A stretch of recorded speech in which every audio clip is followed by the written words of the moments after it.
Pinapakinggan kita David ng Bethlehem. Ikaw magtutulog na hari ng Israel. Kung sakaling si Saul ay mamamatay. Si David ay mabait, may takot sa Diyos at masayaing pastor. Si David ang pinakabata sa walong magkakapatid at ang gawain niya ay bantayan ng mga tupang buong araw.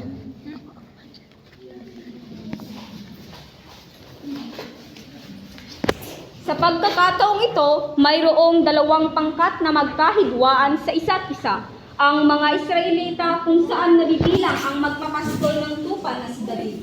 Sa kabilang dako naman, ang mga Pilisteo kung saan mayroong isang higanting Pilisteo na humahamon sa mga Israelita sa isang laban at iyon ay si Goliath.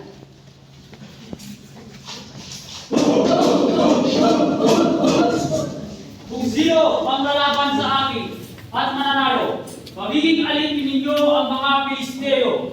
Pero kung ako ang mananalo, magiging alipin ko kayo. Ako ang lalaban! Jonathan, tumigil ka! Kung sino man ang mandinig pang makatalo sa kanya, ay bibigyan ko ng gantimpala. Batay! David, alam ko ikaw isang pastor. Oo, isang pastol at ang Diyos ang makagliligtas sa akin. Nasaan ang iyong pananalig? Nasaan ang iyong Diyos? Papatayin kita! David, gamitin mo ito. Hindi ko kailangan yan. Mabawat tapit ko sa kamatayan, hindi ako matatakot kahit kasama ko ang Diyos. Ang pananampalataya ko ay ang siyang magliligtas sa akin. Ang ipinagmamalaki ng Israelita. Huwag mong sayangin ang oras ko, bata!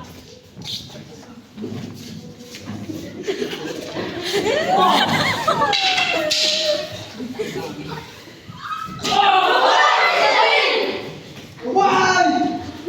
Huli na mga alipin at patayin!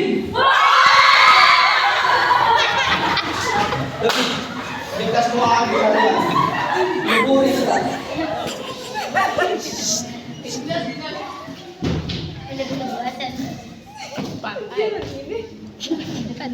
Ang tagumpay ni David ay dahil sa kanyang pananampalataya sa Diyos.